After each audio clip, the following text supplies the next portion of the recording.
ሃይ ሃይ አብርሽ እንዴት ነህ? ዌልካም እንኳን ደህና መጣሽ። እንኳን ደህና ቆየኝ። እንኳን ደህና መጣሽ። እንዴት ነህ? ደህና ነህ? ሁሉ ሰላም? ሁሉ ሰላም እግዚአብሔር ይመስገን። እንዴት ምን ነገር ጣለሽ? እስኪ አዳንዴ ማለት ነው እግርህ ይጥልሃል። አዎ ሲጥል ደግሞ አታውቀውም።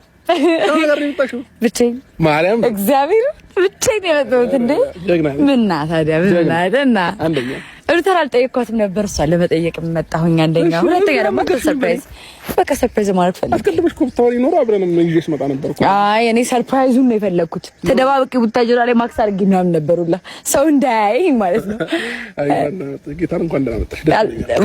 ማርያም ጠብቀህ ነበር። እኔ ምን ብለሽ ነው የደወልሽልኝ? እኮ እየጠበቀህ ነው የሆነ ሰው ነው ያልሽኝ። የሆነ ሰው የሆነ እቃ ለመቀበል ለመጣህ ነው በቃ። ግን አንዳንዴ እቃው ይቀርና ሰው ይመጣል። እንደምዳታም ደግሞ እቃውን ባይቀር ችግር የለውም። ይበል እኔ ነኝ አባቱ ላይ ነው ቢጨማለቅም ቢያለቅስም ምንም አድርግልኝ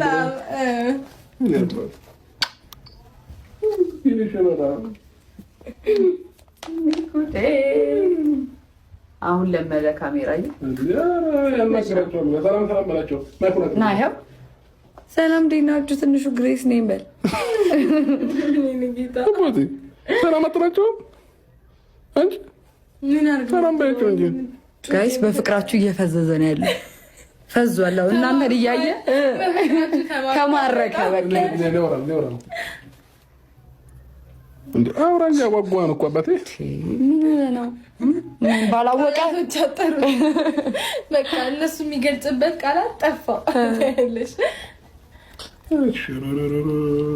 የኔ ልባም ሴት ለምን ዋጋ ከፈልኩ ብለሽ በፍጹም አትጸጸች። አንቺ ዋጋ በመክፈልሽ ምክንያት ዛሬ ላይ ያቀናሻቸው ብዙ ነገሮች አሉ። ነገር ሁሉ ያለ ምክንያት አይሆንም። ልፋትሽ ዋው ጽግሻ ትለያለሽ። የእውነት ምርጥ ምርጥ የምርጦች ምርጥ ነሽ ማለት ነው። መልካም ጥሩ ጓደኛ ጥሩ እህት ነሽ ለሩታ ብዬ አስባለሁ። ለአብርሽም እንደዛው የእውነት አስተዋይ ልጅ ነሽ። ፈጣሪ አብዝቶ ብዝት ያርግልሽ ሰላምሽን።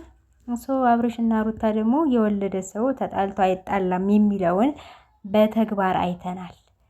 ምንም ቢሆኑ ፍሬ ስላፈሩ ተጣልተውም ተጨቃጭቀውም በጣም አስቀያሚ ንግግርም ተነጋግረው ተቆሳስለውም ደግሞ ይገናኛሉ። ምን ስለሆነ ቤቢዬ ስላለ ማለት ነው። ልጃቸውን ደግሞ በጸጋና በሞገስ እያሳድግላችሁ። ግን ብዙ ወደ ካሜራ አታምጡት። ገና ጩጬ ነው፣ ጩጩዬ ጩጮ ነው። ደስ ይላል። ነገ ደግሞ የድሮ በጣም እነዛ አብርሽና ሩታ እንደተባላላችሁ አብራችሁ ሆናችሁ ከልጃችሁ ጋር ቪዲዮ እየሰራችሁ እየለቃቃችሁ ፍቅራችሁ እንዳበባ ፍክት ብሎ እንደምትመጡ ባለሙሉ ተስፋ ነኝ። ምክንያቱም የሆነ ጊዜ ትጣላላችሁ፣ የሆነ ነገር ትታረቃላችሁ። ይሄ እርግጠኛ ነኝ በሰዎች ላይ ዴይ ቱ ዴይ የሚሆን የሚቀጥል ህይወት ነውና አብራችሁ እንደምትሆኑ ባለሙሉ ተስፋ ነኝ። ግን ደስ አይልም? አብርሽ ከልጁ ጋር ከሩታ ጋር ጽጌ በእውነት ይመችሽ፣ አራድዬ ልጅ ማለት ነው። አብርሽንም ሰርፕራይዝ አረገች፣ ሩታዬንም ሰርፕራይዝ አረገች። ከዛ ደግሞ ቤቢሻን አየች ማለት ነው። እና ደስ ይላል። ሰላማችሁ ያብዛልን። መልካም በዓል ይሁንላችሁ። መልካም ገና። ጽግሻ እንወድሻለን።